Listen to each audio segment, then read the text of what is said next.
young man speaking in the city square, trying to tell somebody that he cares. Can you blame the voice of youth for asking what is true? Yeah, the ones that you're calling wild are gonna be the leaders in a little while, when will the lonely voice of youth cry what is true? This our world's waking to a newborn babe, and I solemnly swear it'll be their way. You better help that voice of youth find what is true. And the lonely voice of youth cries, what is true?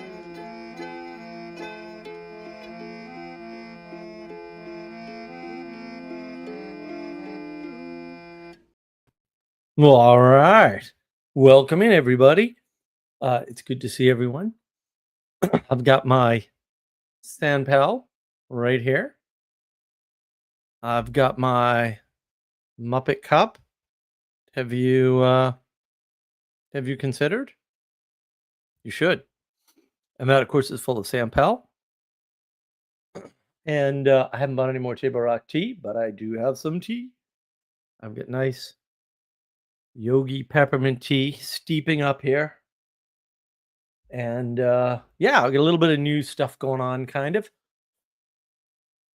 So I think the way we're going to open these now is I'm going to read some aphorism out of this book of aphorisms by Nassim Taleb, because aphorisms are good for you.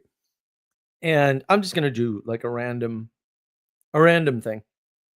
One categorical. It is easier to fast than diet. You cannot be slightly kosher or halal by only eating a small portion of ham. That's a good one. I like it. Yeah, the Bed of Procrustes is great. Absolutely fantastic. Everybody should read all the Taleb that there is, because it's all great. Except his very first book that he co-authored. I still can't make heads or tails out of that. But it's super specific commodities trading type stuff. So fair enough. One of the patterns I've been noticing, so just watching some we're back. My personal channel has a video with 3,000 views on it now. It's pissing me off. I'm like, why? Why are my angry old programmer rants getting so much attention on the internet? This is horrible. I could be a cantankerous old programmer all day long. I could make $1 billion apparently.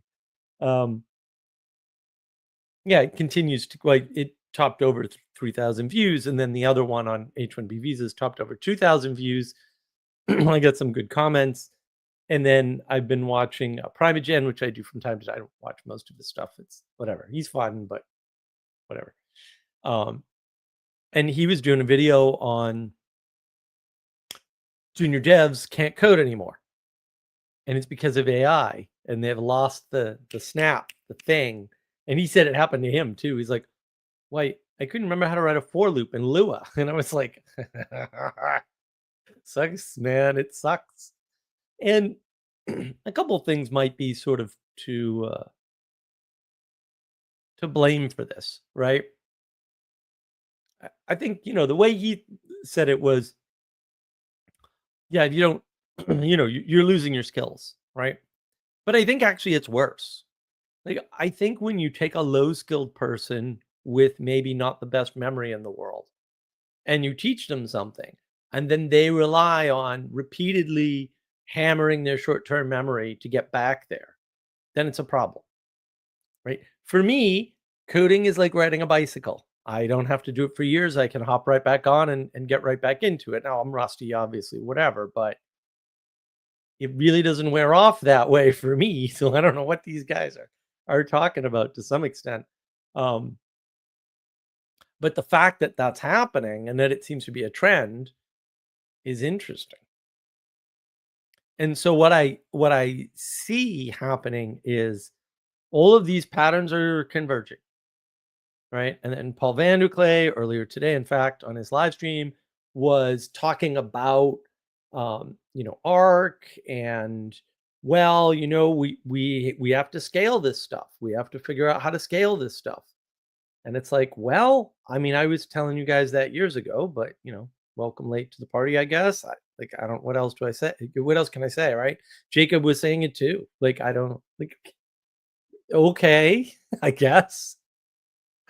So you finally hit the wall we've been warning you about, and now you want to fix it. And now you realize all of the things you're trying to do can't be done the way you're doing them. Oh, scale strikes again. And I think, Peugeot put out a video on you're not that different from your political opponents. Very good video. I didn't listen to it till today because I don't know, got lost in the sea of browser tabs, I guess. Yeah, I mean, look, when the patterns aren't due to the systems you're ascribing the behavior to, you're not that different. Right. And everyone's starting to see it to some extent. Right. I mean, I'm sure Peugeot was on it all along and just is waiting messaging wise for when the zeitgeist comes around or something. But yeah, I mean, it's a huge problem. It's an absolutely huge problem. And that if you're not recognizing those patterns, it's kind of a big deal. And so the question might be, why is everybody in all these different domains starting to recognize these problems? I mean, the online YouTube domains recognizing the same things, maybe in a little bit different way. I mean, I saw Mr. Beast interview. I think it's Diary of a CEO is the name of the channel, but I don't remember. And he does this interview, and the way he's talking about his YouTube channel and what he does, and the fact that he sort of discovered late that he likes entrepreneurship, and would quit YouTube in a heartbeat if he could figure out a way out. Like he's trapped in his job. It's like, well, we kind of told you that was the case, but you kind of didn't listen. And now you've got to rediscover it from scratch for yourselves. And he went into the same thing. He's like, well, I thought I could, the problem was corporate people. And so I wouldn't hire corporate people. And then I just found out you need people with experience with large organizations to have a large organization. It's not like the information and knowledge and wisdom and whatever has to be handed down from somewhere. You're not going to regenerate it yourself. Your life's not long enough to do that. And that came up in the VanderKlay live stream too, where it's like, oh, well, the Protestant churches are looking a lot like corporations. And I'm like, well, yeah, there's 3 working structures, right? And they rejected the working structure of the church. So now they either have to work like a government or they have to work like a corporation. That's true. We've only discovered 3 scaled structures at that level. That might be all there is in the universe. I don't know what to tell you. So of course, Protestant churches look a lot like corporations. Of course they do. What did you expect? Right? And people don't think it through that way. I just happen to be super dyslexic. So I do. And the reason why we can't recognize those patterns is distraction. And distraction is how evil wins. Right? Evil doesn't make you, do bad things to win necessarily. I mean, it has to do some of that, sure. But here, all evil needs to do is keep you distracted from goodness, and the rest is taken care of.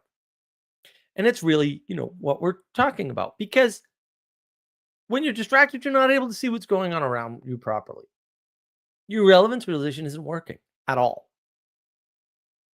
You don't know when you are distracted, by definition, by the way. So, right? And distraction keeps you from action, right? It keeps you from modifying your focus, right? It keeps you stuck in something. And usually that thing is useless. Now, you don't feel like it's useless because to you, you're moving, you're doing something, and that's better than doing nothing. And no, it's not. If the something is bad, then doing nothing is better, right? It's just a false way to think about the world. And the thing is, distraction feels good when you're stressed. When you hit a point and you've hit the limit of your stress levels or the limit of your attention, because attention's very expensive, um, a distraction can really help, or the limit of your focus. Like all of these things are limits that we hit where either we want distraction, we actively seek it, or we're more prone to it, and we just we lose grip on what we're trying to do, and that's the problem, right? Once you're distracted, you can continue in that low stress state.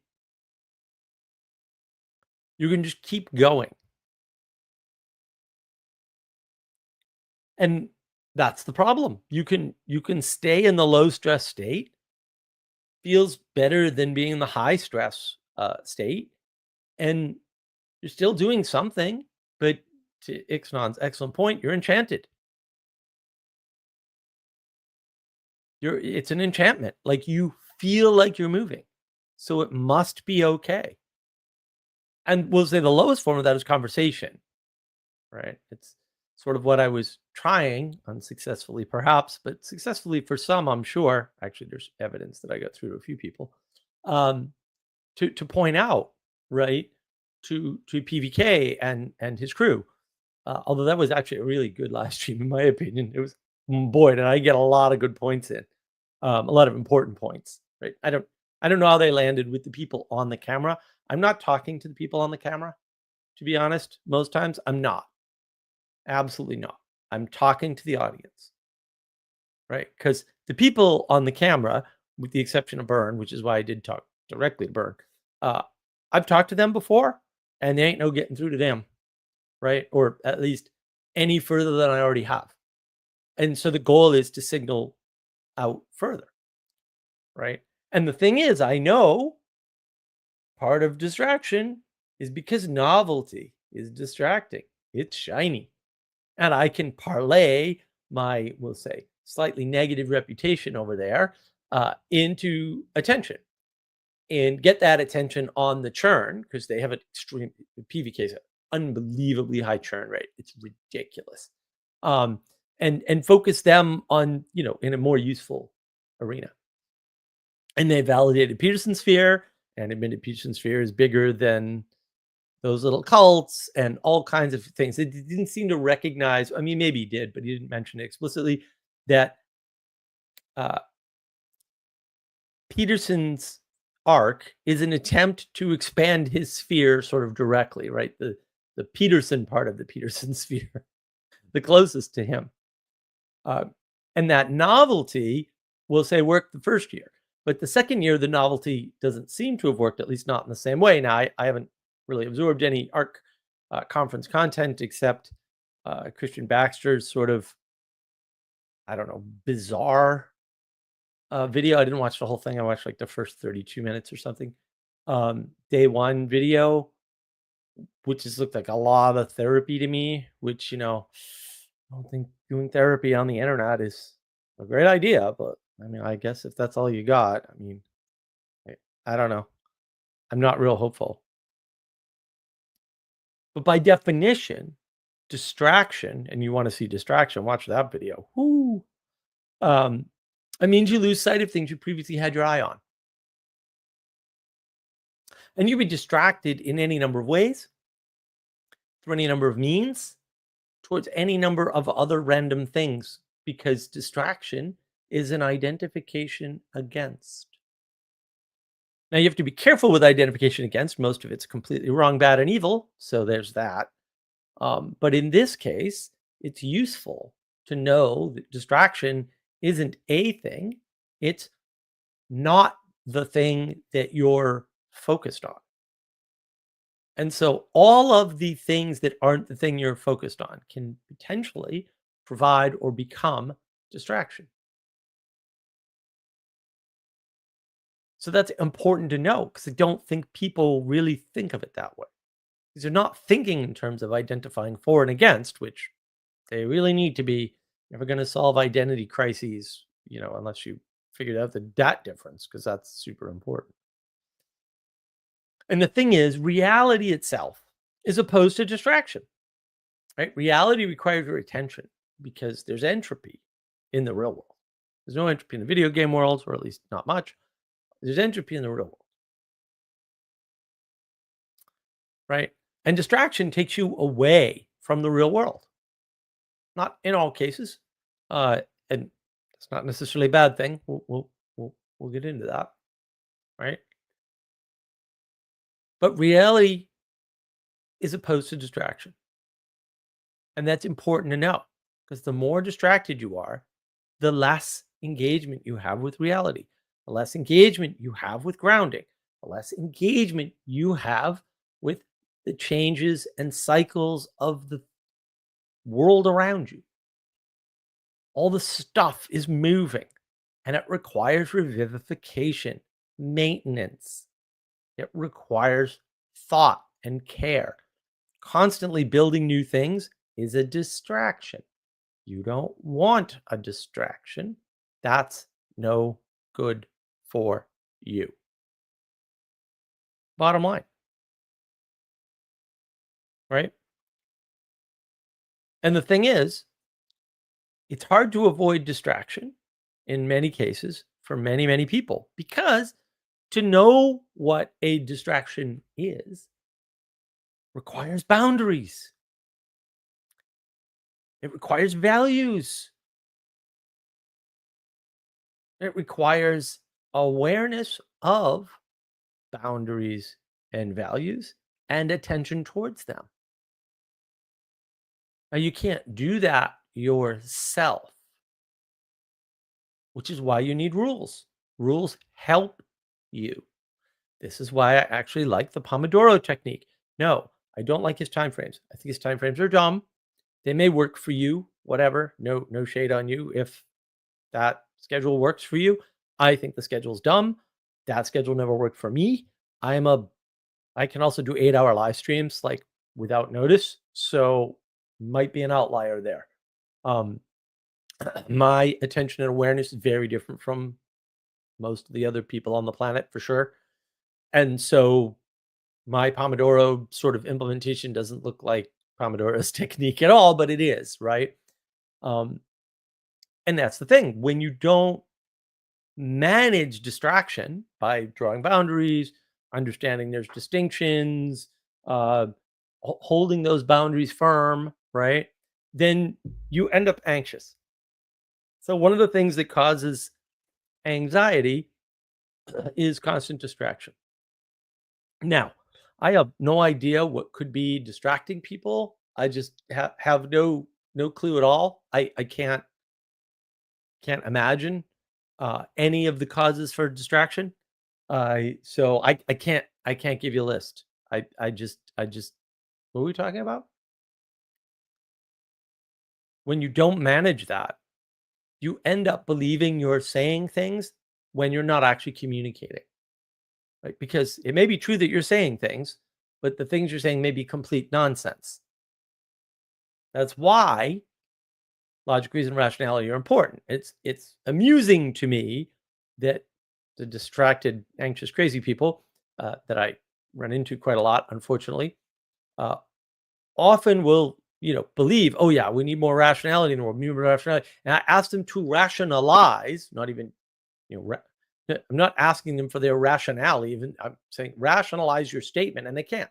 And I'm like, well, if you believe logical reason rationality is the thing, and you can't do it, I don't know what to tell you.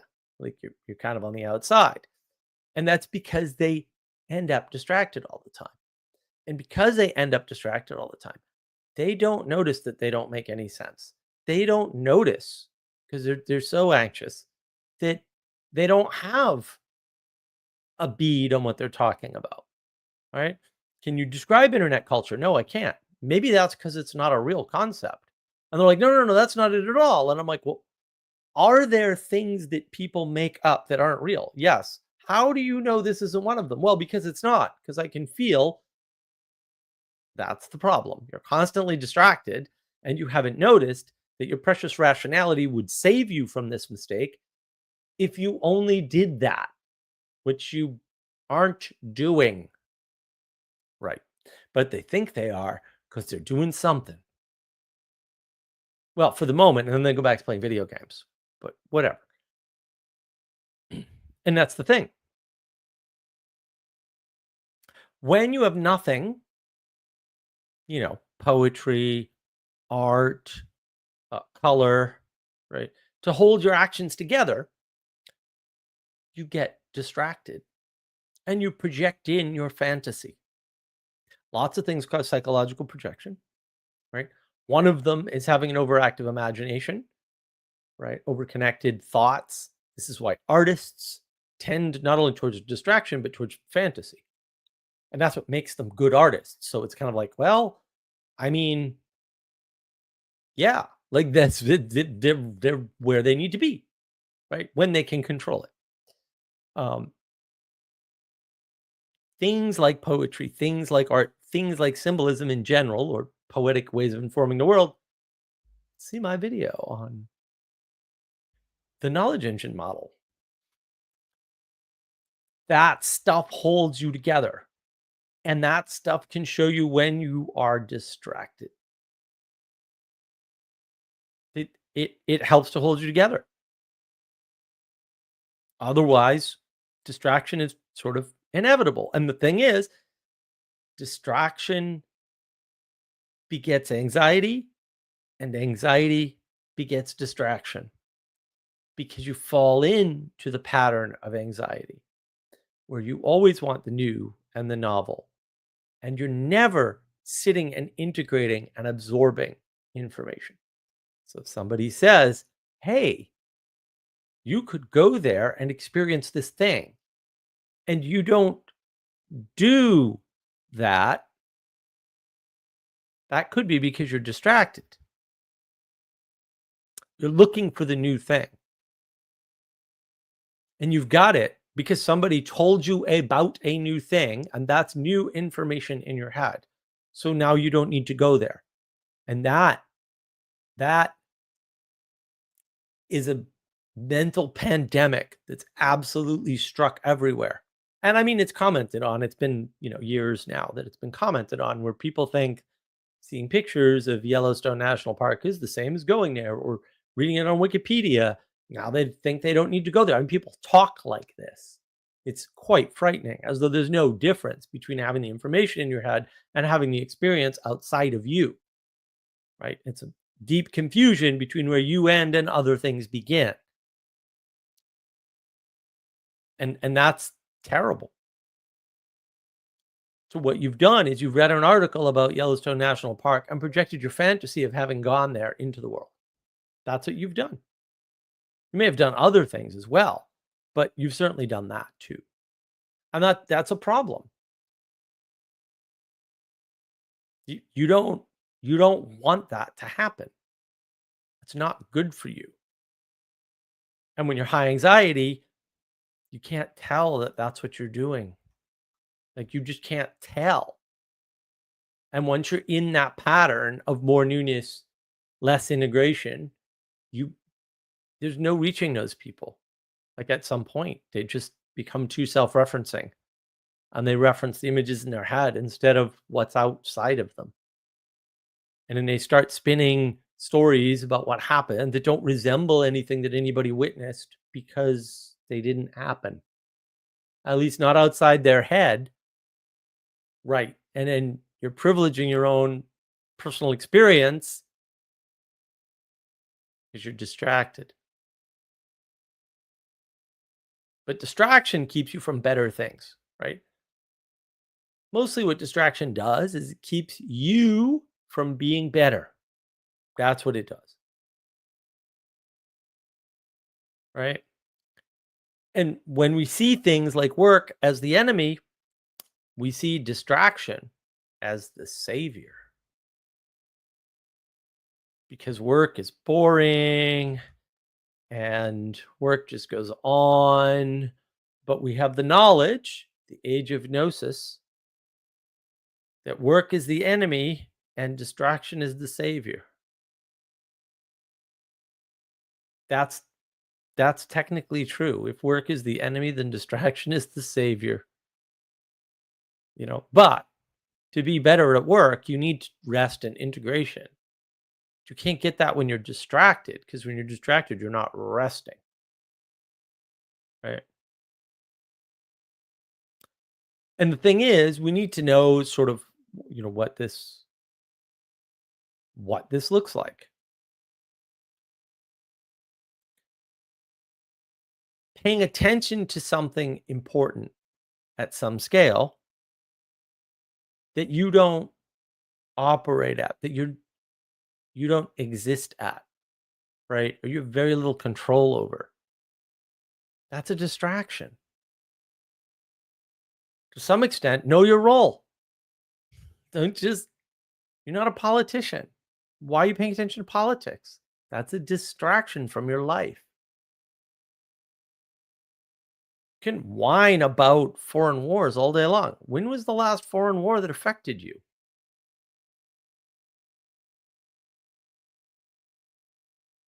And you don't operate at that. So let's suppose a foreign war comes and you have a family member in the military.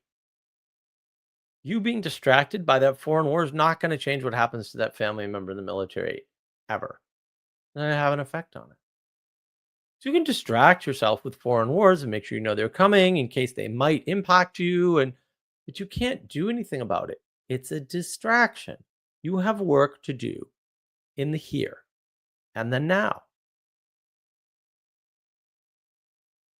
So how do you discern distraction? Well, look, can you operate it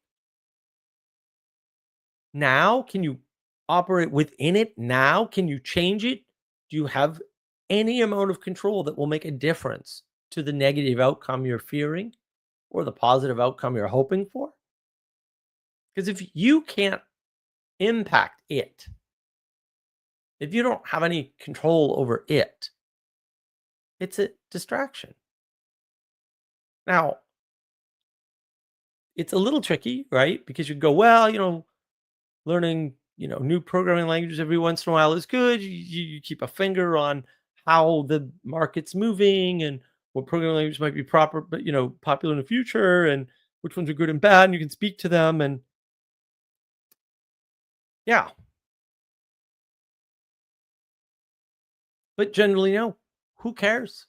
There's so many new programming languages that I haven't learned a single one of them because they all suck and they're terrible, and I want nothing to do with any of them. I can't pick up a new project to learn a new programming language so I can program in that language so that I can operate on it right now. It's a distraction. And the thing is, if that is true, and for programming languages and me, it certainly is true. That's why I know 8 programming languages. You can pick it up when you need it. Why worry about it now? The problem is you learn Python 1.3, and by the time 3.12 rolls around, 1.4, I forget what we're on. I think we're on 1.4. Rolls around, it's a different language, right? And it's not that most of it's not similar enough, and that if you kept up with the changes as they were happening, that wasn't a huge advantage, because it was. That's what I did, by the way. But also, I didn't do that for any other programming languages because that was a distraction. And a lot of things are like that. There has to be something you can do with it right now, or it's a distraction. Right now, maybe what you do with it right now is you go, oh, I need this core base level of knowledge. And that way, when I'm ready to do it, right? Fair. That requires a lot of discernment and practice, though. First, get yourself not constantly distracted, like RJ apparently is.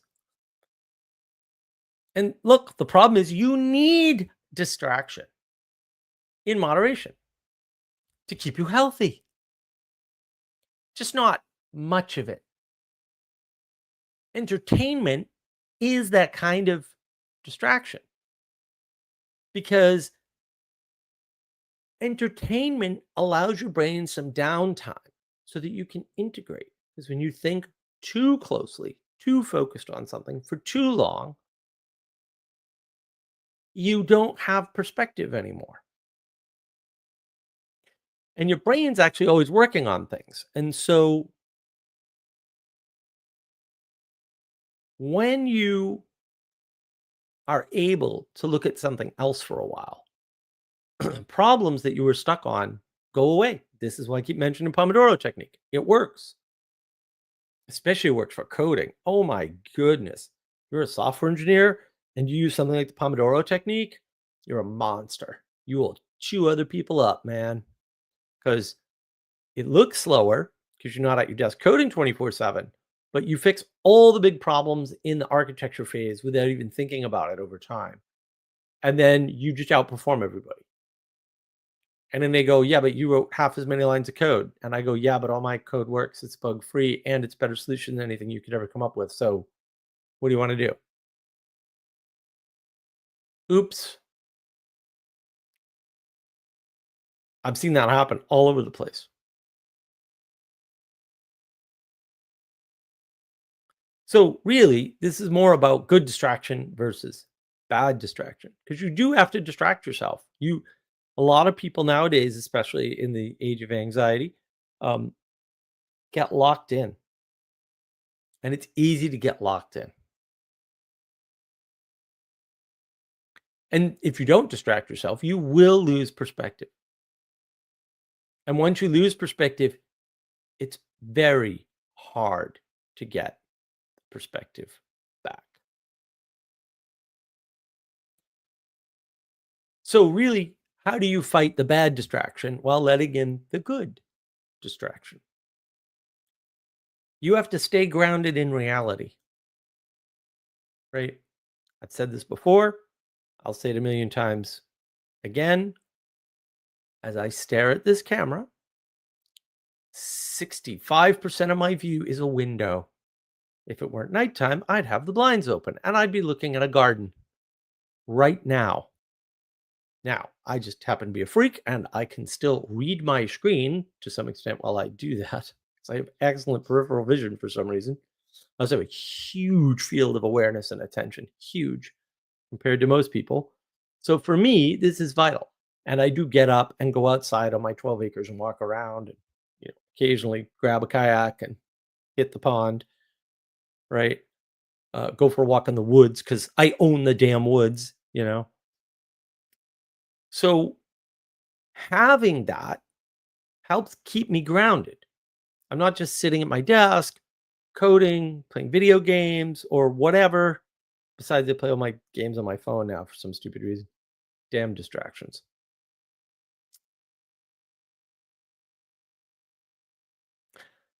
Be honest with yourself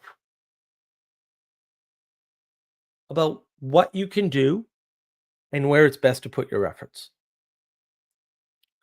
right?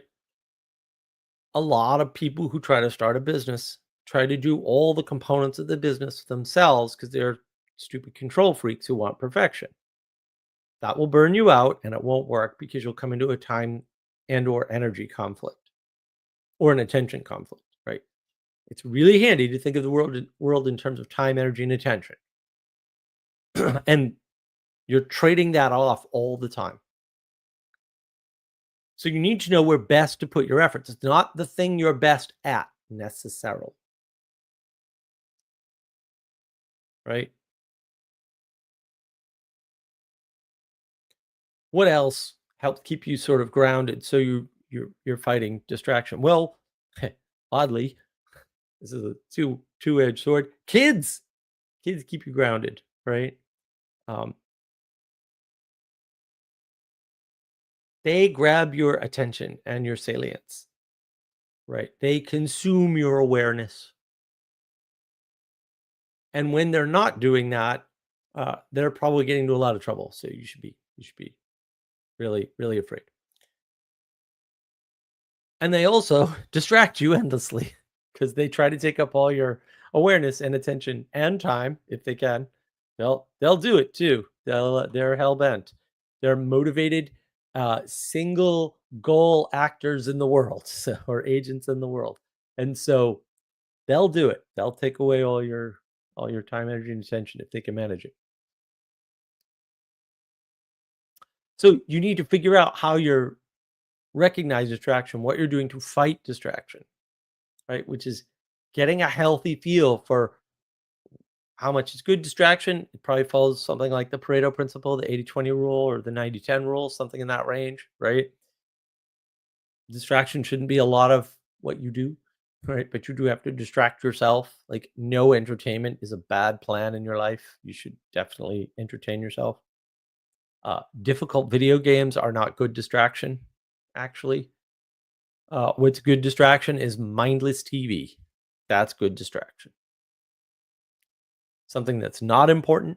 Doesn't have to not be serial. I watch Gold Rush. Gold Rush is great. Very serial, right? Like, you have to watch it in order. You have to know what's going on, but it's not a lot of thought. I mean, they're just mining for gold. It's not. There's a lot going on in terms of what they're doing, but you're just along for the ride. Right? If I watch Primeagen, I have to, for whatever reason, because my brain is my brain.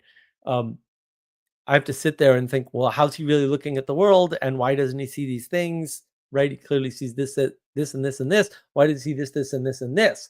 And why is he confused about this? This isn't that hard, right? Oh, that implies he doesn't have this kind of. It's on and on and on, right? And so it's tiring, and so it's not a good distraction. That's why I don't watch the Primeagen all that often. That's the thing. So how do you use this distraction? Right? The healthy use for distraction is to keep yourself from burning out. If you don't distract yourself from what you're doing, you will burn out. That's part of where burnout comes from. Don't do that. It's possible that all burnout is a function of lack of distraction. Right? You have to be able to provide yourself with rest. That's where the Pomodoro technique is handy. Like, it kind of enforced rest periods. Right. And that always gives you a new perspective. And it gives you a time to engage with what you've already been doing and integrate it into what you had before you were doing the new thing. And that integration step, as we found out on the Vervaeke server, is super important. Fantastically important. You want a better meditation experience? You need integration phase. You need to deliberately integrate. We use it in our book clubs, right? If you watch the language creation book clubs, also on Navigating Patterns, you'll see the integration phase, right? You'll see what happens. And the thing is, that distraction from reading the book, because it's a distraction from reading the book, is something that affords a better book club. Reliably, we've done it many times. We've done it in all the book clubs that we've had, actually. Usually Manuel runs them because he's really good at that sort of thing.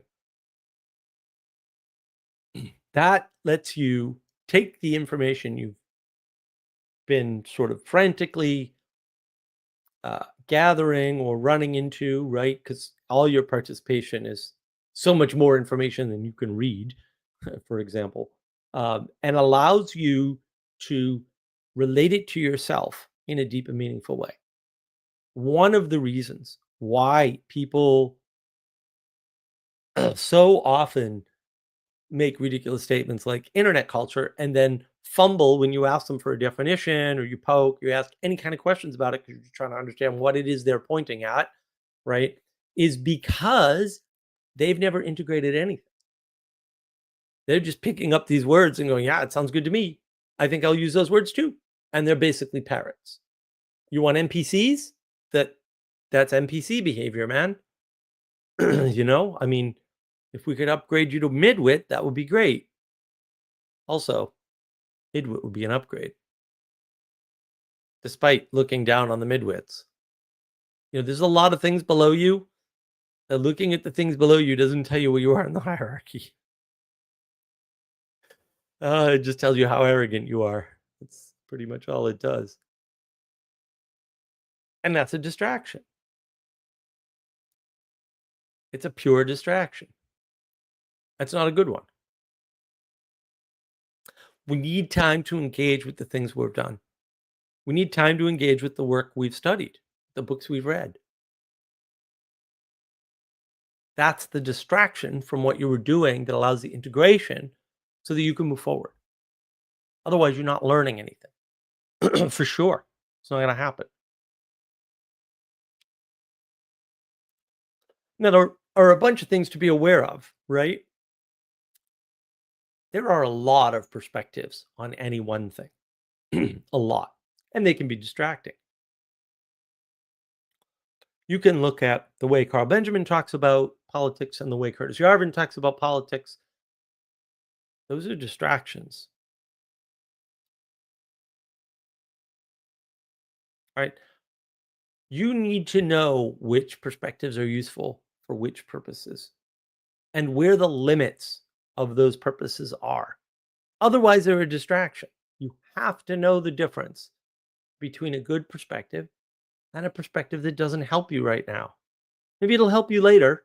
You can bookmark it and go back. Don't dive into the hot new thing. And kind of see that everywhere. I mean, Brett Cooper's talked about it. I don't know if that came out today or not. I didn't watch the whole thing. I didn't have time. I got distracted. Gen Z is distraction central. They grew up online and they've isolated themselves. Yeah, isolation is a function of not integrating, and not integrating, it's not only a function of this, but it's largely a function of distraction. You're not taking the time to integrate. Of course, you're alone in the world. Of course, you're in domicile. Where did you expect to be? How did you expect this would work? I didn't think of it that way because you don't have huge amounts of dyslexia like I do. Haha, I win. And the thing is that entertainment, certain types of entertainment anyway, that's low effort consumption engagement, right? That's what you want. You want to just consume. You don't want to have to think about it. Listening to Jordan Peterson isn't low effort consumption. You have to think about what he's saying. Otherwise, you're not going to understand him. But you need this low effort consumption engagement. It allows you to think while resting. It allows you to use different parts of your brain so that other parts of your brain have a break. Because the bottom line is your brain's always burning energy, whether you realize it or not. What is the shift and focus of that energy? We don't talk much about energy. I mean, you don't really need to talk about time. Attention, we talk about. We don't talk about energy. There is a constant use of energy in your brain. Your brain is the most energy wasteful organ in your body. It uses something like 33% of your energy or something ridiculous. Nothing else comes close. So if you don't shift how you're thinking, then it becomes a problem. You need an easy, comfortable distraction that keeps your energy up because you're still doing something, right? But shifts it so the parts of your brain that need rest get rest.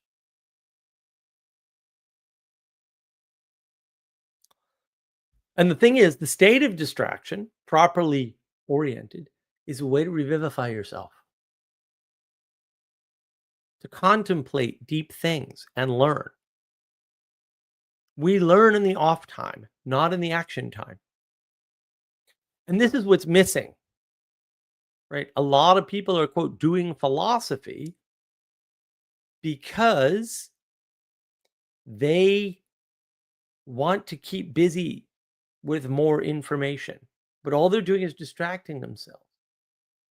All the philosophical principles can be derived by yourself without reading any of these fancy philosophers at all, including Aristotle and Plato. It's not that hard. The problem is you need lots of silent time working with your hands. The wisest people I know, the best philosophers I know, are well-read rednecks. That's what they are. They work with their hands. They don't do anything too interesting from an intellectual standpoint, and they listen to audiobooks. Absolute powerhouses. They just understand philosophy on a level you do not imagine at all. No philosophy department or philosophy major can come close to these guys, unless they have gone into the woods and worked and tried to live on their own. That's a different story. These people who've never done that, they know nothing, absolutely nothing. They're not even worth thinking about, much less listening to. And that's the thing. It's how it works. That ability to do the same thing over and over again, tying the wire around the fence, spooling it out, tying it again. That's where you do philosophy. That's where you integrate those ideas without reading them from other people, even. I'm not saying don't read them from other people, also burn all the books. Still saying that, right?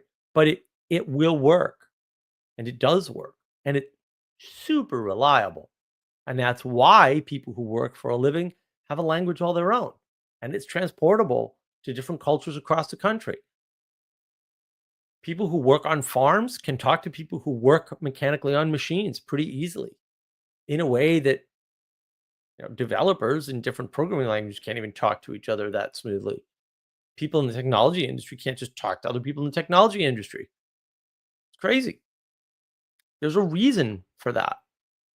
There's a legitimate reason for it. It's that downtime that gives you the ability to know when you're distracted. Liturgy is the opposite of distraction.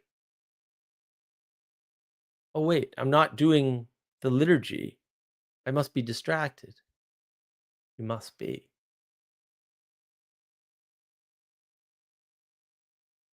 And the thing is, and this is a very deep, deep problem.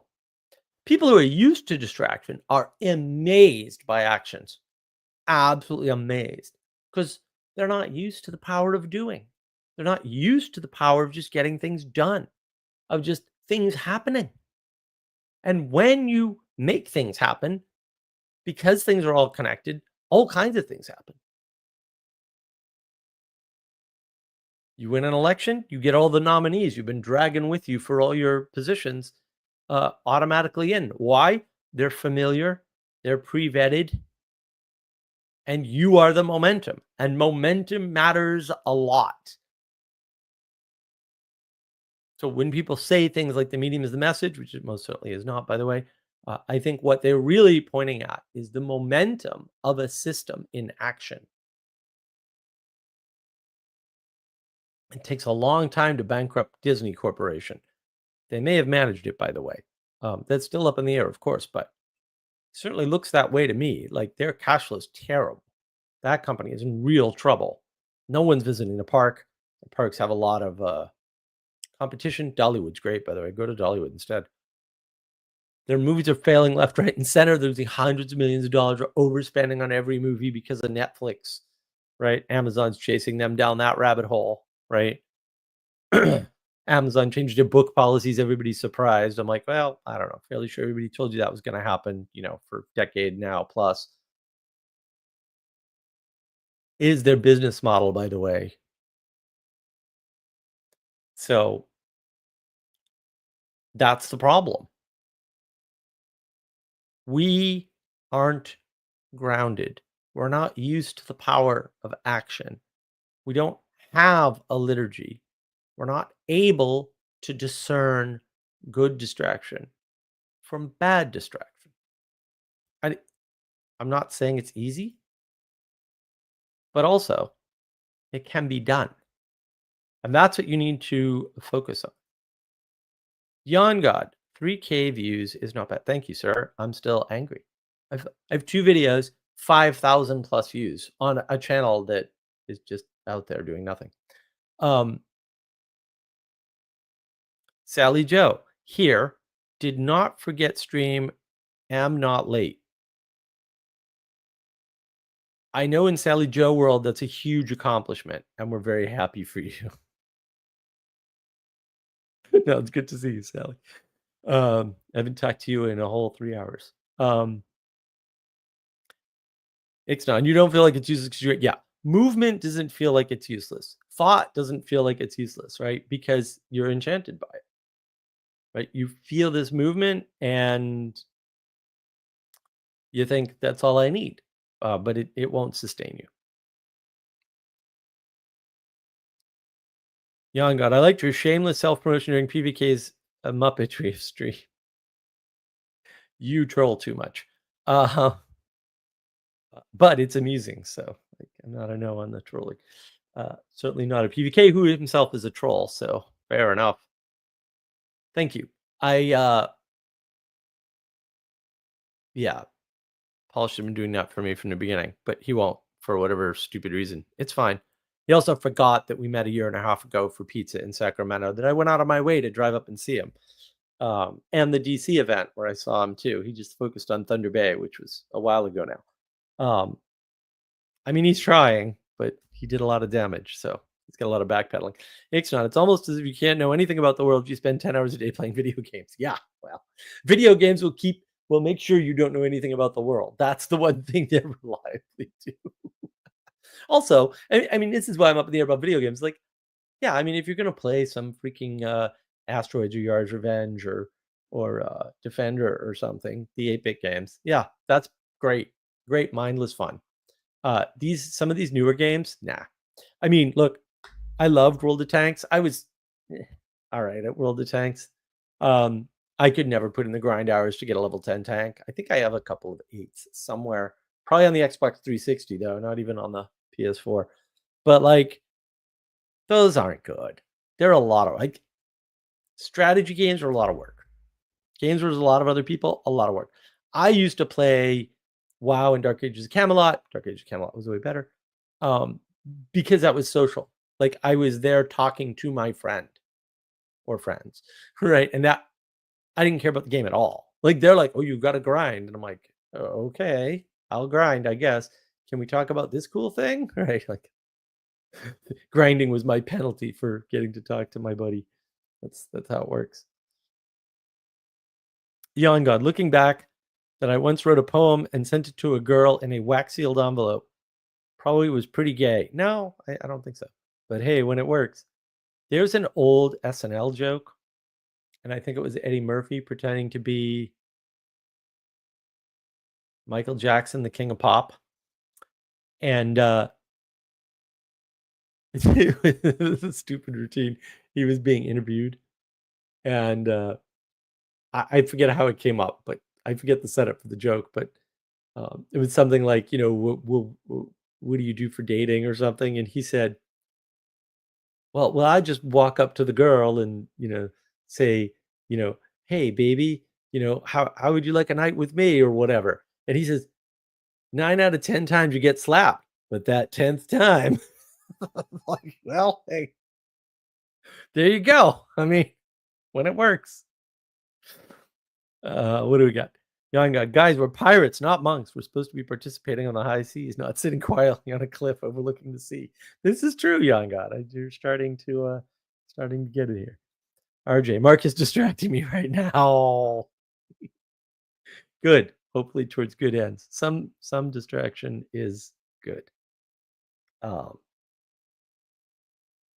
Anselman, I tried to be a Renaissance man, going for omniscience. Yeah, well, the problem is, Anselman, and this is the big problem.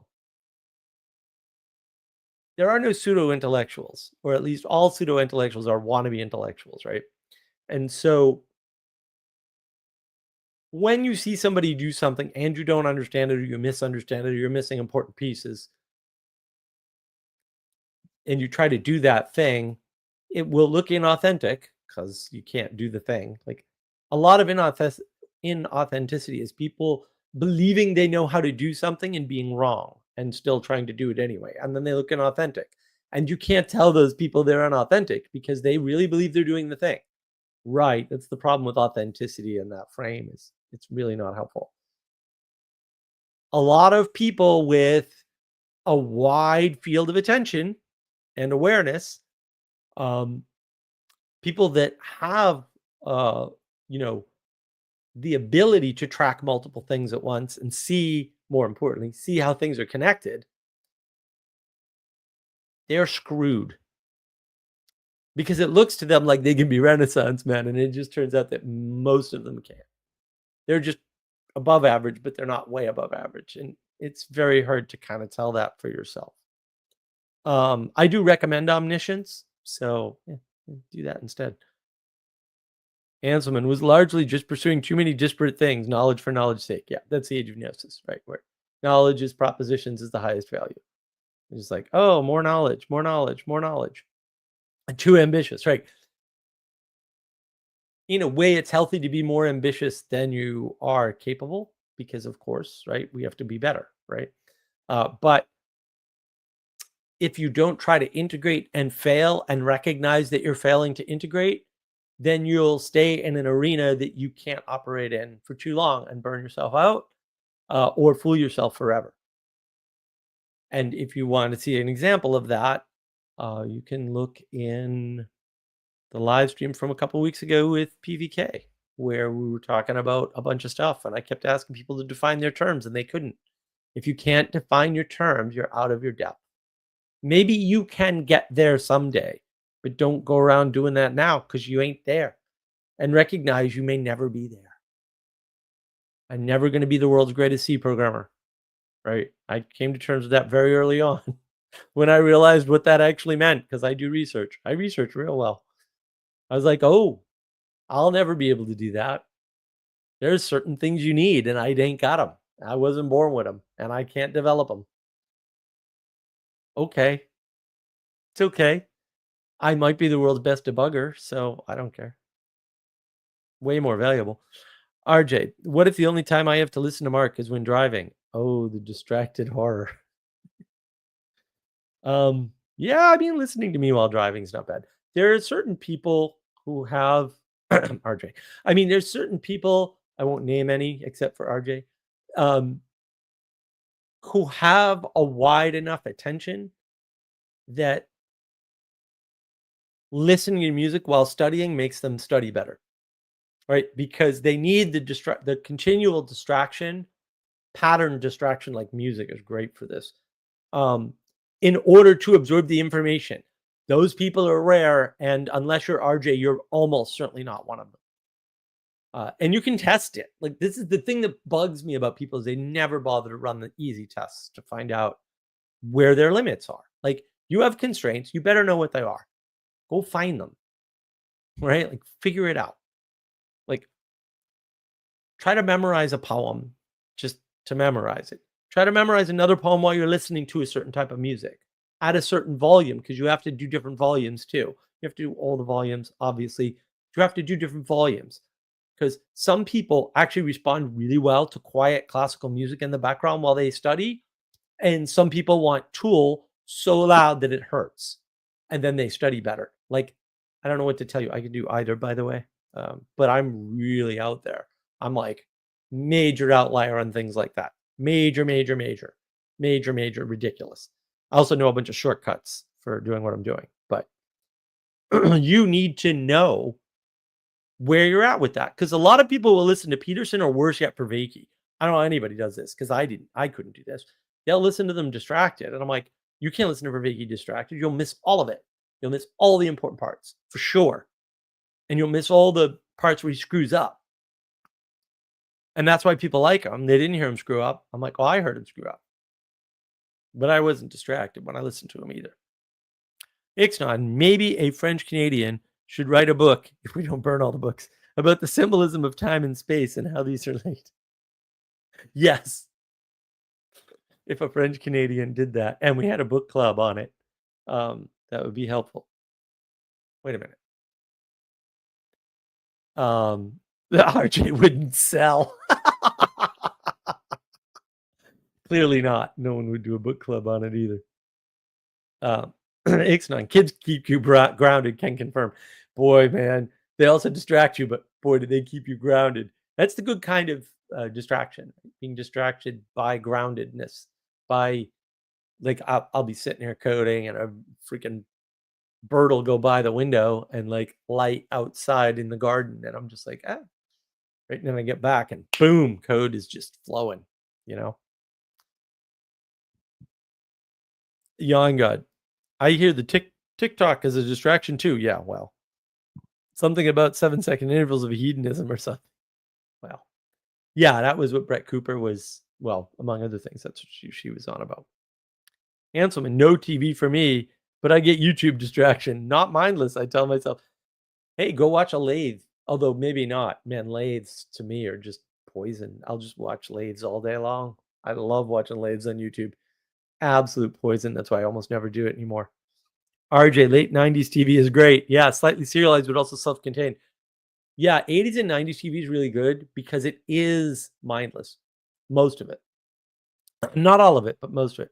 Of course, when I was young, I was mostly watching Nova and oh yeah, Secrets of the Dead. Oh, Secrets of the Dead was amazing. Um, Frontline, yeah, a lot of PBS. What's his name? Philip Zimbardo did a whole psychology series on PBS back in the day. Yeah, I watched probably all of that. Anselman, good music is an uplifting diversion. Yeah, exactly. Well, and if you're over anxious, or if you have anxiety, listening to music while you work, perfect. It can really mask the anxiety. It doesn't necessarily solve the anxiety. I mean, it can help over time, but it at least masks it so you can get stuff done. Answerman, I do a ritual distraction listen to Beethoven's Fifth Piano Concerto while drinking coffee. It's a good one. I usually do the Beethoven in the tub with the Epsom salts. Yon God, Pete Zombie is going to sue MPC for copyright infringement. Possible. RJ claims the dyslexics will inherit those little cults. Well, they can inherit the little cults if they want. They'll probably just make more, to be fair. Yon God, my brain is telling me tautologies are tautologically correct. Well, that's true. Anselman once taught ology. Yeah, well, it's important. Someone's got to teach the ologies to the children. RJ, ought not taught any ology without a license for that, sir. Why? Why am I stuck with this with these people? I gotta watch Deliverance again. Jonathan Peugeot made the most amazing observation about Deliverance. Deliverance is a leftist fantasy movie. Now go watch Deliverance. Let me know how it works out. Anselman, I love Sophia, but it was unreciprocated. Don't get me started, Anselman. Anselman, not that Sophia. You know the Sophia that lived down the street. Even better. Oh, geez. Anselman, I get distracted by silly wordplay in my silly mind. A lot of people distract themselves in their mind, Sally Joe, with their own wordplay. That is true. And this is one of the problems with language, is that a lot of language is a distraction from deep thought, right? Language is shallow thought. It doesn't mean it can't lead to deep thought. It can, but that requires a lot of silence. And you see that, like, if you watch older debates, like conservatives used to occasionally appear on TV. Like, if you see somebody on TV or on media, the odds they're a conservative are almost nil, because conservatives don't do that. Like, they're Amish in their freakish aversion to technology, at least in terms of image, right? They don't like to be seen on it. They don't like to use it to get to people. It's not good. Conservatives aren't like that. But you could watch William F. Buckley and somebody else debate, and you can see the pauses that happen sometimes when they're actually considering something, because that's what it takes, right? It actually takes a pause. Anselman, I can blame tiredness for me being distracted past my bedtime. Prayer. Yon God, an aphorism a day keeps the bad luck away was the best line I wrote all day, and Mark skipped it. Amazing. Your need to be self-important is going to destroy your life. Anselman was a good one, Yon God. Yeah, it definitely was. I figured people saw it. I do recommend poetry memorization. Yeah, at the DC event, Vanderclay was there. Nate made us lunch, he was like, these are leftovers. I'm like, holy crap, dude. I'm not worthy to eat your food if these are leftovers. Good Lord. Wow. That's such good food. Oh, heavenly. absolutely heavenly. Spencer Clavin gave a talk about poetry, and then we went into we have a little reproduced garden thing, these crazy Franciscan monks, and he was saying, listen, what you do is you memorize 1 or 2 lines a day. And so that was the task, was to memorize 1 or 2 lines a day. And so I thought that was a really good way to memorize poetry. I was like, oh, I've never heard that before. Or at least if I did, I forgot it. Ixon, how long were the pauses? We'll go look it up, dude. Like, what the hell? And different people are going to pause different amounts of time. But when you have somebody that's just talking, they're just objecting, right? And it's funny to watch. And sometimes I feel bad. I'm like, this is so unfair. I know what they're doing and what I'm doing, and they don't even know what they're doing. And they think they know what I'm doing, and they're totally wrong. But also, what are you going to do? Then laugh, because it's kind of fun to watch. It's sad, right? I pause all the time when I'm talking, but also I think really fast. So integration doesn't really take me a lot of time for most things. I have to force deep integration though. So I take the minute pause pretty seriously that Manuel recommends. Young God, lol, destroy my life. Lol, the hyperbole. It really wasn't? Hope you don't think I was spewing hyperbole there, dude. I don't know. Look, that is the comments. If you want to jump in, feel free. I'm definitely going to take some tea. I don't think my throat has ever recovered from whatever the hell massive illness I've been trying to get over. I really don't. Retro wisdom. Can you say something about hyper specialization? My binary mind is looking for a third option. Look, there's nothing inherently wrong with hyper specialization, except you're probably not the guy to do it. And this is where everybody gets wrapped up again. They don't want to be told they're not that special, but actually, most people, by definition, are not that special. And the fact that you're special at something doesn't mean that translates to other things. And there are people who are really good at trolling and aren't really good at anything else. They'll never be good writers.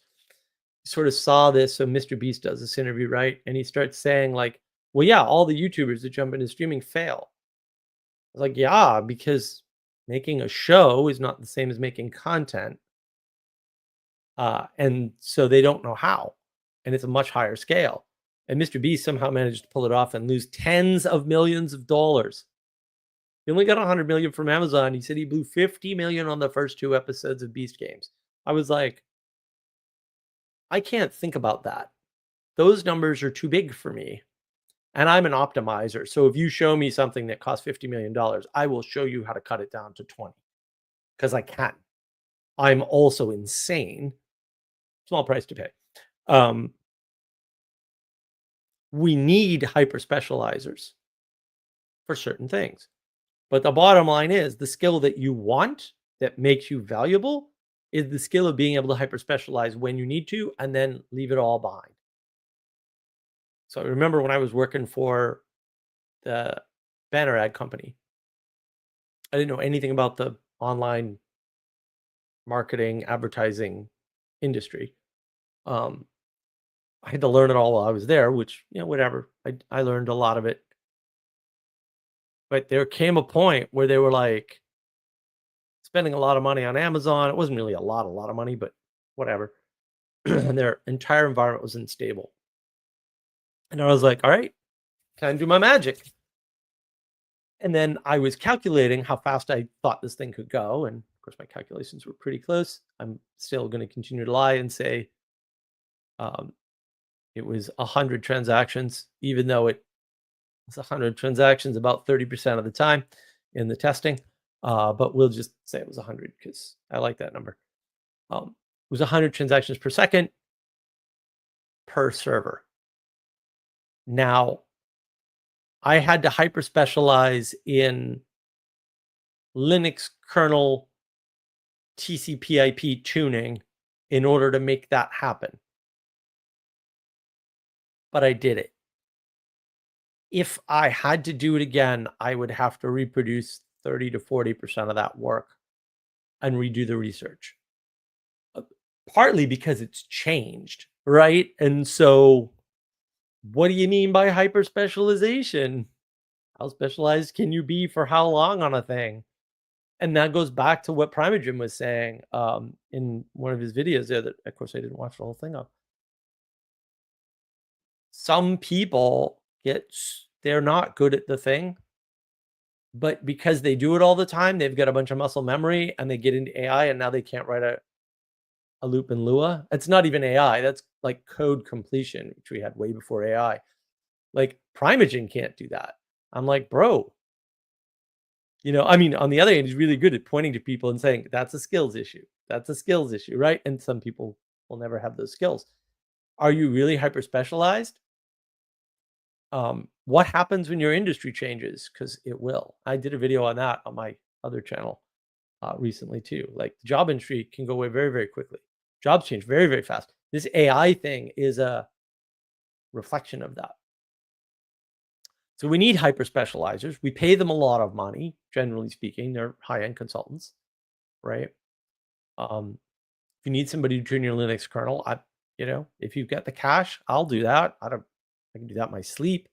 Because I know how. I've done it many times. Like I'll go in and read the damn Linux source. I know I can do that. Like it's not a big deal and figure it out. Like I don't even need the docs, but there's a lot of good research out there for it too, right? But society can't live on hyper specialization. It should be rare, right? And you don't want to be a hyper specialized person because they're very what Taleb would call fragile, right? That's why in the old days, and the old days, I mean like the early 1900s, like you don't have to go back that far, all the way up to the 1950s, really. Hyper specialized people were only found in the upper classes with money. That connection is there for a reason. The reason is when you don't have to worry about your next meal, you can hyper specialize. Poor people can't hyper specialize, or at least not on the same sorts of things. Poor people are more likely to hyper specialize on how to steal things from people, how to con people, right? Of course they are. That's where their attention's focused. That's where their world is. So you can't take a 300 IQ person down at the bottom rung of the ladder and just hyper specialize them on something they did in an environment they didn't grow up in. Now you can kind of do that if they're young enough, but it's not how it works. Hyper specialization doesn't exact infinitely. You've got to know the boundaries and the limits.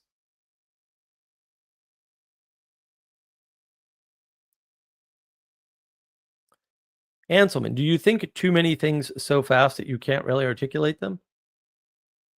Oh, dude, it took me years, absolute years. Like, it's so funny. Okay. Just file this under things you're not going to believe anyway, but I'm going to tell you because they're true. When I was young, I barely said anything at all. I was busy listening and learning, baby. Listening and learning, right? And a friend actually told me, he says, like, you were the wisest person I know. I'm like, bro, I'm 17. What are you talking about? I'm like, I don't even know what you're talking about, right? Like, I couldn't process what he was saying at all. I didn't believe him. He might have been, I don't know. He might have been accurate. I don't know. It's a weird thing to say to a 17-year-old, though. I was freaked out. And that was because when I spoke, and this is a trick, I got to find the clip. I'll find it. It's on Father Eric's stream from last year sometime. The trick is you only speak up when you know stuff. And then you seem a lot smarter than people can imagine anyone could be, and everybody will hate you. Also, everybody will hate you, but it's a trick. Like, it's just like I just learned that. And part of the reason why I learned that is because if I think and have conversations in my head, I can do that at a speed that I can't do if I have to move the stupid mouth of mine. And some people like Ben Shapiro just learn to speak quicker And I decided that's a bad strategy because it's a little too much enchantment. And that's the problem. And yeah, look, the problem with getting old, I don't recommend getting old, by the way. So, I mean, if you do that, then you do you. But I think it's a bad plan. The problem with getting old is that all of these integrative patterns and patterns of thought happen more naturally. And so a lot of things move more quickly, but your body typically slows down, which is really annoying because now you need it. Now you can really use it. Right. And so it's just an asymmetry between how your body and mind, change over time. Young God, sometimes it seems surreal. Guys, it's cool. 100%, 30% of the time, of course. Most of the time, this thing is not surreal and it's very serious and sobering. Yeah, okay. Retroism, I think more broad lens, but it doesn't serve me well. So I'm trying to explore alternatives to both extremes, I guess. What are these two extremes? Like hyperspecialization, hypergeneralization? Yeah. The thing you're struggling with is submitting to a thing within a structure and just say, I'm going to do my best at X, and that's it. You're not going to hyper specialize on it. You just like, if you can be the best network engineer that you can be, perfect. That's what the world needs. I'm going to be the best plumber that I can be. I'm not going to hyper specialize on toilets. Perfect. That's what the world needs. We need more general purpose people that are comfortable doing general purpose work. Ixnon, hyper specialization is expensive. So is switching. Oh yeah, man. I can switch between software engineering and systems engineering. Oh, it's painful, but I can do it. I can do it multiple times per day too. It's huge energy cost. I probably can't do it that much anymore because that illness really kicked the shit out of me. But when you can do stuff like that, it's like fantastic. The problem that I used to run into is, I'd be coding away and someone would come up with a systems problem and I'd be like, all right, bank switch, put that away, blah, blah, blah, right? And then they'd go away. And I'm like, dude, that was 5 minutes of work. You can't interrupt me for 5 minutes of work at the cost of, however many energy units. I have to go back to coding now. What the hell, right? And so it was like, oh, this sucks, actually. This is no good, this switching. Switching is expensive. And that's the problem. But it's a fragility versus anti-fragility trade-off. Read Taleb and you'll understand that trade-off better. It's super important to know, though. Taleb is so helpful. I mean, Taleb and Peterson didn't help me the way they help other people. They helped me because I'm like, oh, I'm not the only one who noticed this stuff. That's awesome. Great. Not that I didn't learn anything from them or anything, but like also I knew most of that stuff. It was kind of clear to me. Taleb has a great way of writing in his books. His Twitter's cleaned up too. He's putting more good stuff there, good math and stuff. I'm like, oh, cool. So that's been helpful. Sally Joe, getting lost in specific details about the nature of reality. Yeah. If you're getting lost in reality, the problem is you're not grounded in reality. And like, this is what would, it bothers me, right? People go like, well, what is reality? And I'm like, bro, go outside, like grow a tomato. Like, what are you doing? Like, reality is real easy to know. Like, why are you're sitting in your head arguing about it, or you're sitting in your head arguing with other people about it when you could just go find out. Like, anyway, it's wonder. Also, but also that can blur out the pattern of survival you need to live, right? And that's why deer get hit by cars on the highway, right? They're getting lost in specific details of the nature of reality instead of going, oh, there's a car coming, maybe I should move. Right. RJ, submit. Yes. Well, that's what it is. Like, you don't want to make a decision. So you could either be rock star hyper specializer, right? Or you could be like Elon Musk. And it's like, no, you can't be either. But you could be way more important and just fix my damn electricity when it goes down. Even though it's a boring job, but you'll have plenty of time for audiobooks that you like.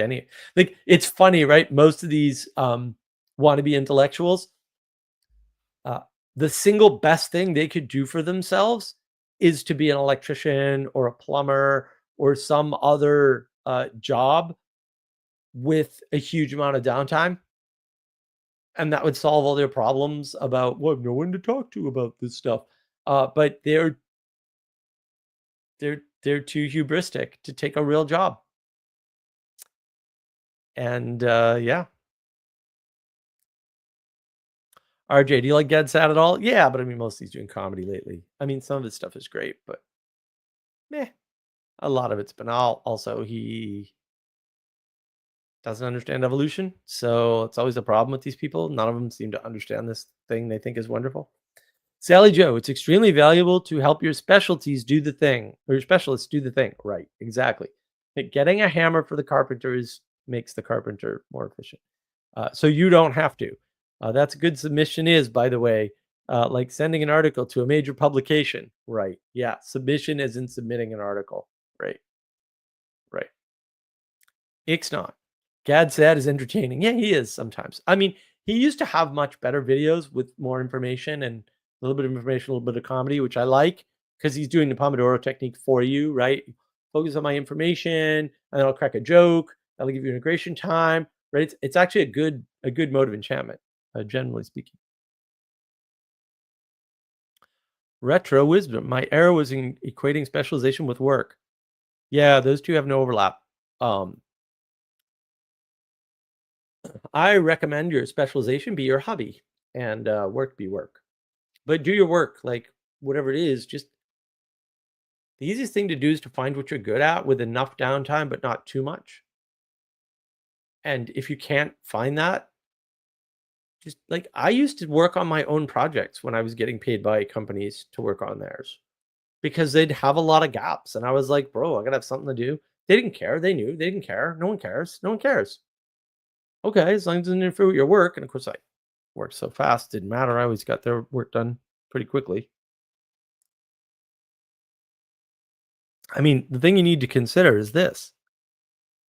Have you considered? You should get a Muppet Cup, by the way, on the markofwisdom.org/shop. We have such good stuff there. And everybody worries about work. And the thing is, just do your damn work. Like everything is work. There's no like, there's work you get paid for and there's work you don't get paid for. But most of your work is barter. And some of your work is revivification and maintenance and things around you so you don't fall into a black hole. But like the work you get paid for, just do whatever you can do that doesn't make you unhappy. Like work is not a path to happiness, right? It's a path to income. And when people are talking about work, they're talking about the thing I do for income. And this is rich dad, poor dad, right? Like, oh, you shouldn't think of it that way. Because if you think about it that way, you'll screw yourself potentially. And not everybody. I mean, most of the people I've ever met need to have a boss and they need to go to work. Like, I'm sorry, they're just not good on their own. They're not disciplined. They're not careful. They're not detail oriented. They're clumsy, right? They're not graceful, right? And so a job will help you with all that to make you more useful than you can be on your own. Most people are going to be more useful in a job at a company than they will be on their own, period. Just flat out. Like, is individualistic garbage is garbage. Most people can't do that. Most people can't be entrepreneurs and start their own business. They can't. Sorry. Like, Elon Musk can. You're not Elon Musk. Like, I don't know what to tell you. Also, he slept under his desk at PayPal. If you didn't do that, maybe you don't deserve his level of success, no matter how smart you are, because that's true. People judge you by what you do, not by how smart you are. Nobody can measure. It doesn't even make any sense, right? I'm smarter than my boss. Maybe your boss knows that, but he can't know how much smarter or how you're smarter and how you're dumber. So who cares? Like, it's not important to your boss, and it's not important to your job, and it's not important to anybody else. It only seems to be important to you, which is a problem because you live in the world with other people. Just the reality situation. And people get tied up with this, like they want the perfect job or the perfect thing. Try a job. If you don't like it, get another job. Like, I don't know what to tell you. Jobs are easy to get right now, especially because there's a lot of incompetence floating around. And if you can figure out how to not be completely incompetent, you can have a job. It's not that hard. Now, you might not get a job making as much money as you want to stay in a McMansion in the city, cry me a river, but you can still get a job. And you still find work that doesn't make you feel like crap, which is really all you need. You don't need work to make you feel good. You don't need work to make you feel happy. You just need work that pays you enough to live contentedly most of the time, right? That doesn't make you dislike yourself and others. That's it. It's a low bar, baby. It's a low bar. And look, maybe if you get a job like that, you stay there long enough, something happens or another opportunity comes along when you've upgraded your skills.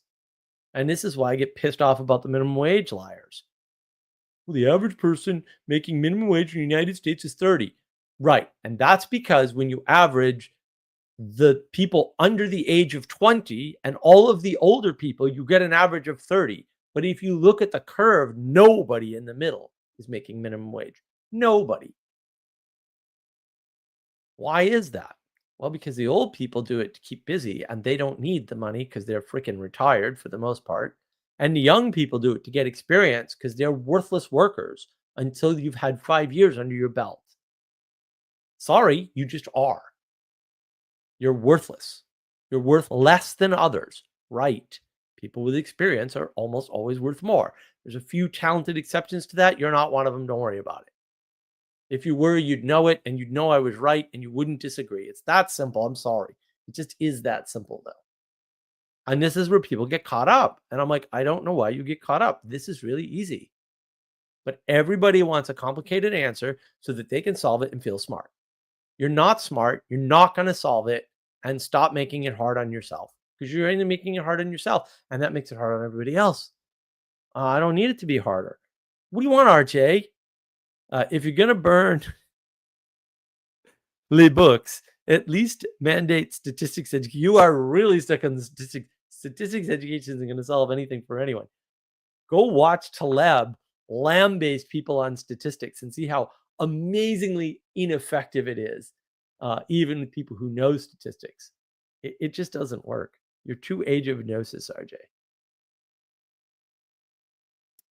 Sally Joe. Children need jobs. Oh boy, do children need jobs. Man, they really do. Children definitely need unpaid jobs. Yep. The more unpaid jobs you get, the better person you will become automatically. Automatically. Because you'll be doing stuff that you really care about and you'll be training yourself in the process. No problem, man. Anytime. Come by anytime. You could have jumped in, but I guess you had to run. Anybody want to jump in? No one? No takers for coming and saying hi? I will have to cry on camera. Oh, I did hear from our good friend Elizabeth. She says she misses us. I think we miss her more, but I don't know. I don't know. And we haven't had Ethan jump on stream in a long time either, but he's usually still working. So him and his silly jobs. I don't believe in working. Sally Joe insists that crying would help views. I don't think so. RJ, where's Castle? I'm about to head out too. I don't know. Castle has been unreliable. These first mates that mutiny, man, I tell you, no good. No good at all. Ixnon, I'd be too distracted if I jumped in. Yeah, fair. That's good. You could exemplify distraction for us, man. I'm surprised. Oh, Jesse's probably still moving. It's like, well, I'm surprised Jesse hasn't been here. And then remember, he's moving. He's moving. Oh yeah, I'll be doing a video with Adam. I think I'm recording that tomorrow if Adam remembers. We'll see. Sally Joe insists that the viewer loves drama. That is true. I don't know if crying on camera is actual drama though, Sally. It could be. I mean, that was the whole thing with the PVK convo. Although I think PVK and Byrne were like taking me very seriously, and the children in the chat were not cottoning on to what was happening as usual. But they think they're smart, so it's okay. I guess. Just those guys crack me up. And they also insist they distract themselves from evil and bad things in general, by just ignoring them, right?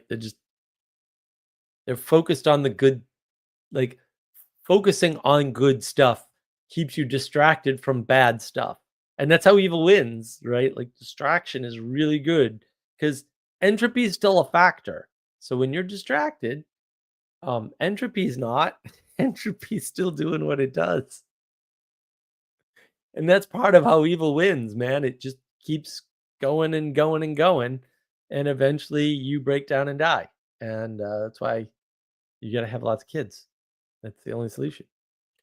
At least 1,000,000, maybe 2. I don't know.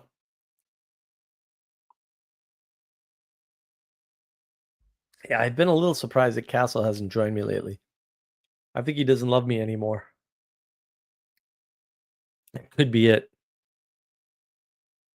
Just, a lonely pirate out on the seas in an empty boat. Like the last survivor of the Mary Celeste. It's always a good story.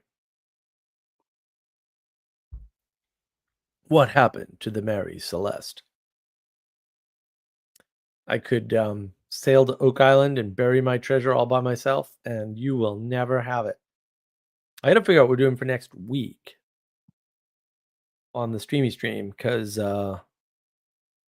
have lots of topics, but I don't know. RJ, maybe somebody started loving Castle. Wink, wink, nudge, nudge. I don't think so. Know what I mean? Know what I mean? No, I think he's just keeping himself too pitifully occupied with too few distractions, actually. Also, he's got to get back to editing, and I have to get back to writing because we're very close. But I have been distracted, although most of my distractions are coming to a quick end. So that's good because things are getting taken off the table and completed. So that's always good when you complete stuff. And hopefully that'll allow me to do more stuff. So I'm going to go to Florida on Sunday. And we're going to be there on Monday. And we drive back on Tuesday. No. Yes. We drive back on Tuesday. And then we're here on Wednesday. And then I got to go to visit my cousin in Chapel Hill on Thursday. It's going to be a busy week. This week coming up is going to be like completely nonstop. And in the middle of that, I have to figure out what to do with the live stream. So, because the show must go on. And yeah, I hope to get my talk in with Adam on Russian Revolution this weekend too. I do have a couple videos in the, I don't know, one? No, I should have 2. I think I have 2 videos ready. And then I have 2 that I'm going to record. What do we have for live stream topic? I don't even know. Maybe we'll do personal responsibility next week.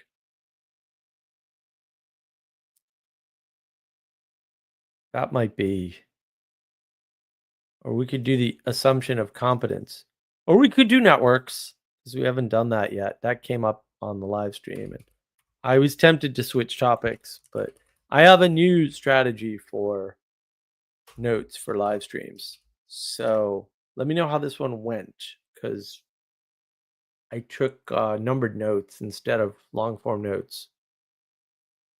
And I like that better. I actually think it prevents me from going on too long. But you're the audience. You have to give me feedback and let me know on that because I liked it. It was a lot easier too, but live streams get easier over time, like the recorded videos. And then I think I'm gonna do 2 commentaries coming up. I might do one of them tomorrow. I was gonna do 2 videos today, but I got distracted by good things. Well, PVK's live stream, among other things. But yeah, we were having a blast with on the Discord. The Discord was full all day today, man. There were like 5, 6 people on there a good part of the day. It was a lot of fun. We had a lot of good a lot of good chatting. Good helpful convo.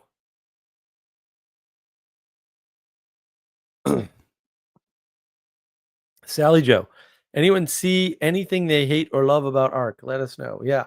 Sally, I'm gonna do the ARC commentary on that crazy guy about elitism. Cause that sounds like it's just ripe to be ripped apart and shown. Sally Joe, I want Mark to review the most insufferable one. Yeah, I think it's gonna be the one on elitism. We elites failed. It's like, oh, the way you're talking doesn't even make any sense, you muppet. So yeah, I might do that. I got a Vervaeke video to do to show people the problem with like the connection. Because even Vervaeke, as smart as he is, does not make obvious, clear connections very well. And who knows why? I don't even care. It doesn't matter. But it's important, right? So the elitism one as a candidate. Yeah, no, I think that's what I'm gonna do. So unless I hear a whiff of a better one. But that one sounds like it's right up my alley to just annihilate these people because they sound stupid. And PVK and Burn had some good points about ARC in the live stream they did this morning there. They really don't understand how to hold things together. And that's the problem. Like when you don't have the poetic way of informing the world, you can't hold things together. And that's why you get distracted. So it's all tied together. That's hopefully that's what you're getting out of my channel. It's all tied together, guys. You can understand it with 4 levers and 3 buttons. Like it's not that hard. But that's the problem, is just explain to people, no, this is all connected. I'm gonna have to go down the momentum track at some point. Intent, Will, and Agency is coming out next week. That one's ready. Although we might modify it. Yeah, we might modify it to make it look more like the one I just released. I have to see how well that one does, because we tried a bunch of experiments on the latest video. So we'll see. We'll see if we can. I don't know. AI's been doing stuff, and we'll see if it's any good. It definitely helps if you're a wise craftsman of tools. It can definitely help. What else do we have? Cognitive overload is real. Proper problem formulation. That's too hard. I'm not doing that. Yeah, people assume competence. The market is not a thing. It's a group of persons. That's not a bad one. The problem of enchantment, when it goes horribly wrong. And some of these get modified before I do them. We got lots of potential live stream topics.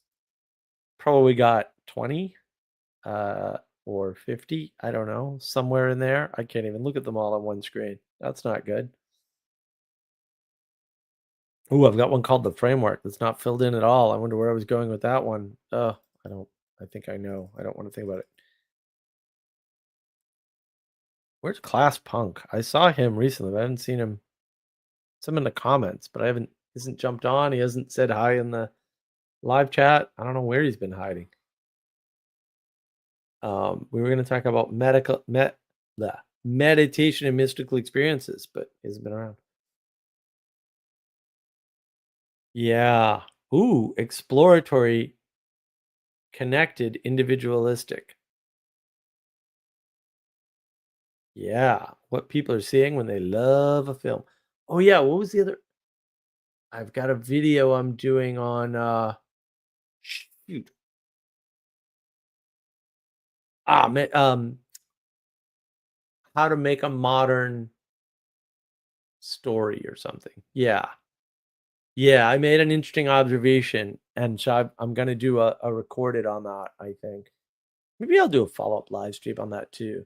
Yeah, that was one of the ones I was gonna record. around characters and what they're doing with characters and storytelling right now, especially in the movies, but also on TV. I was like, oh yeah, that's like a really interesting way to think about what's happening there. And it's related to this. I mean, that observation is what led to this live stream on distractedness, right? So, like if you look at something like Lost, they were constantly distracting you. That mystery box idea that idiot Jar Jar Abrams talks about in his TED talk, like he's so full of it. He's not smart enough to set something like that up. But what he's describing is constant distraction, constant novelty distraction. That's what a mystery box is, novelty by definition.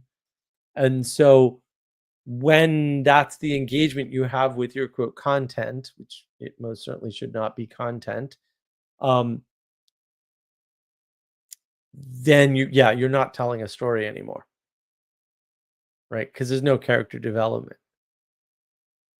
And that's why distraction is important, because the number of people that are distracted away from the point of something and then they miss the whole thing, like in the Matrix, it's really easy to miss all the bad messages in the Matrix. Yeah, it's not good.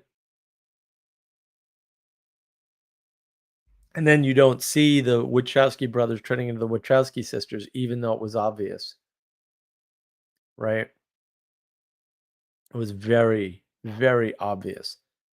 To be fair, the context of Bound, which is the movie they did before The Matrix, and The Matrix is more, it makes it more easy to see where they were headed and why they ended up where they ended up, given the stories that they told. And that's part of the problem. Like The Matrix is really very close to a mythos, because it kind of almost tells more than one story. Because again, there's at least 3 heroes, like by any count. It's a very confusing movie. Ixnon, constant distraction with Siskel and Ebert's observation about Star Wars. Really? Huh. That's interesting. I don't think I've heard that before. Star Wars had a very good, simple story that followed a very good, simple formula. It wasn't the best written story, but the nice part about movies is you don't have to be a very good writer to put out a good story in a movie, right? That's the advantage to movies, is that you don't have to be a super good writer and you can make a really good movie pretty easily. And that's because the information is the scenery, right? The actors, right? That's why a good actor is worth it, right? Because they'll bring a script to life. They use terminology like that, or they used to. That's actually important. There's plenty of movies that are made by the actor, right? Probably the greatest, like you can look at Harrison Ford and Blade Runner and say like, well, Rutger Hauer made that movie. Like Rutger Hauer made Blade Runner, right? The next thing that made Blade Runner, the original Blade Runner, good was the scenery. It wasn't the writing necessarily, right? And the problem, like I would only call a movie a distraction based movie when you have a really good story and it's harder to follow because of the way it's shot. And that happens, although I can't think of any examples off the top of my head because I'm not I'm not good with movies in that way. But there are a couple of movies out there that are like fantastic stories, but the scenery and everything detracts from the story, and so you don't get it. You there's too much distraction in the film, and you can't actually hear the story that's being told. And then like a lot of people miss that. So Breakfast at Tiffany's. Watch the first, it's probably in the first 10 or 15 minutes. It might be the first 5 minutes.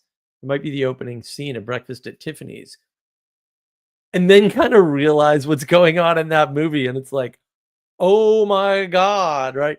And that movie's distracts you away from the degenerate point of the film because of the way they film it, and because of the scenery and the excitement, and there's a thing you think is going on rather than what's actually being said in the movie, much like The Matrix, right? The problem with The Matrix is that the scenery components lift up the dialogue, and that actually injects a bunch of story in there that's not there. I mean, it's the greatest trick in movies ever, is getting you to think that Cypher did something wrong in his desire to be plugged back in, and that the good guys were the ones who wanted to live in the dirty submarine with a bunch of misfit strangers and eat snot while being chased through the sewers of a dead city by frickin' squids with laser eyes. Like, I'm out. I have no interest in that life whatsoever.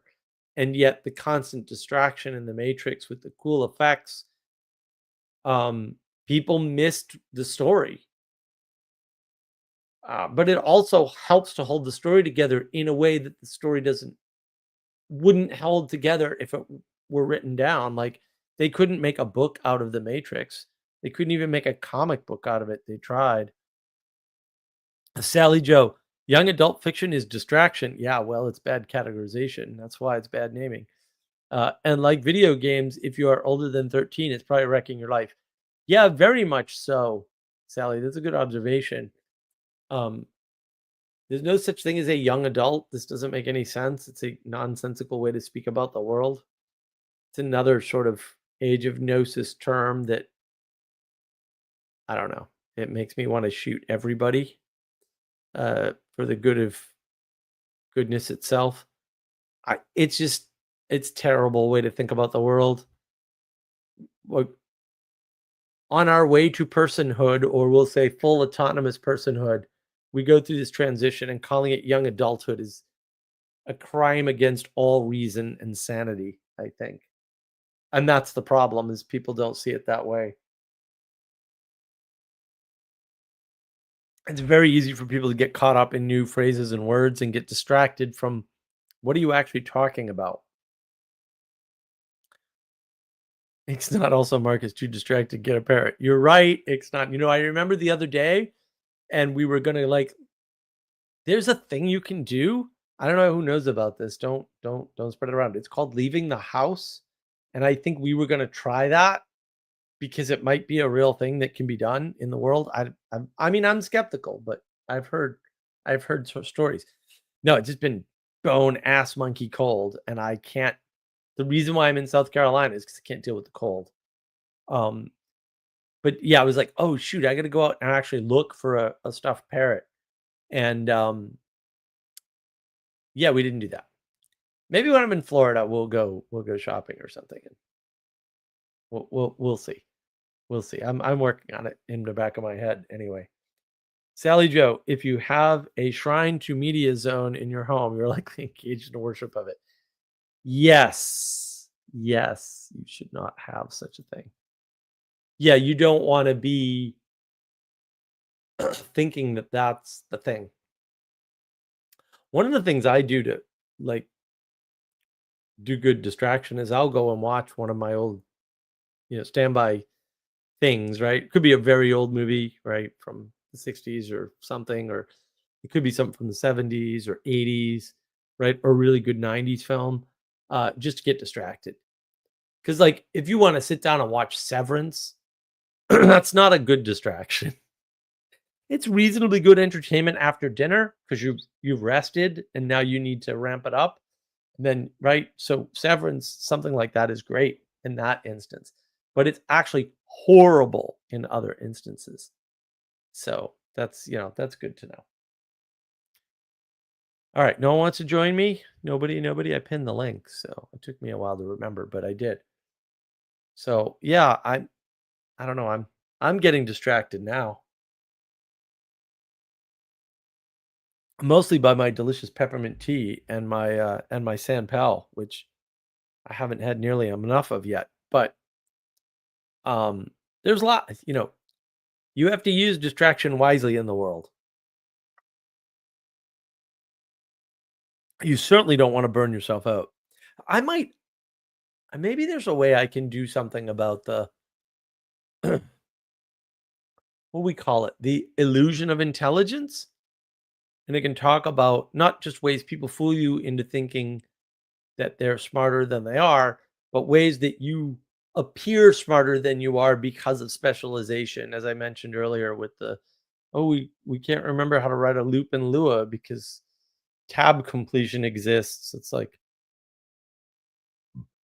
I don't know, bro. How good a programmer were you ever? Um, I mean, I got questions. I mean, maybe you're fine. Like, I don't know. I can't say this never happened to me. Um, when you're switching programming languages, which I used to do quite a bit, that can definitely happen. But also, I can see where it's an indicator of you were never good. And it's not like riding a bicycle for you, which is okay. Like, not everybody can be a good programmer. But yeah, it's not a good sign either, right? Like, you got to be careful with that stuff. Hanselman, peppermint tea, nice. Yeah, when are you coming on, Hanselman? You said someday you would. Sally Joe, all of shorts content distraction. Yeah, all shorts are distraction, right? And the worst part is that kind of distraction gets into your head, and that's not good, right? Because it's stacked layers of distraction, and just makes your attention span worse. And TikTok is not good for your brain. Like, I don't know what else to say. It's just not. I was gonna do like afternoon live streams once a week, but I can't find any Europeans who will commit. So I've never scheduled such a thing. But I keep thinking about it. I might just start doing randomy live streams, not even pirate live streams necessarily, but randomy live streams during the week. We'll see. We'll see how things go. I got a bunch of stuff is ramping up, so we'll ramp it the rest of the way up and see how it goes. Sally Joe, reels and shorts, brain diabetes, like refined sugar for brain cancer. Maybe Sally. Yeah, I mean, constant distraction is definitely not good for you. I mean, it will burn you out as surely as over specialization or hyper specialization or not using distraction, right? It's definitely that double edged sword principle. All things in moderation, distraction being one of them. So, all right, look, nobody loves me. I get it. It's only been like 2 hours. This is gonna be like shortest live stream ever. Uh, but I think we have to shut it down because I don't want people to get distracted. And I'm sure we all have fun, interesting, important things to do, right? Like you have to focus on doing the important thing, which is being better, because the world needs you to be better, right? And that's how you make the world better. You just kind of like make yourself better. Sally Joe, polypropylene, it's obscene, but it keeps me clean. Super distracting. I I'm never forgiving you, Sally. I think I'm actually going to ban you from being able to watch my YouTube channel because I'm pretty torqued. I made you a whole video and you can't even watch it because you distract yourself. Ugh. Artists are the worst. Don't even let them be around you. Like we should cloister them, all artists, so they can be distracted with each other together. Listen, everybody have a great week. I'm gonna have a super busy week. If you've got suggestions for live stream for next week, anything, it doesn't have to be something I mentioned. I can't say I'll do it, but we consider suggestions. or you can hop on the Discord server. Although I don't know how much Discording I'll be doing while I'm in Florida and stuff, but and on the road and stuff. But I'll be doing some for sure. So take care of yourself. Take care of each other. Try to, be better. Use distraction to your advantage. Don't let it own you. And just try to have the best week you can be. Spring, at least for me, is coming. So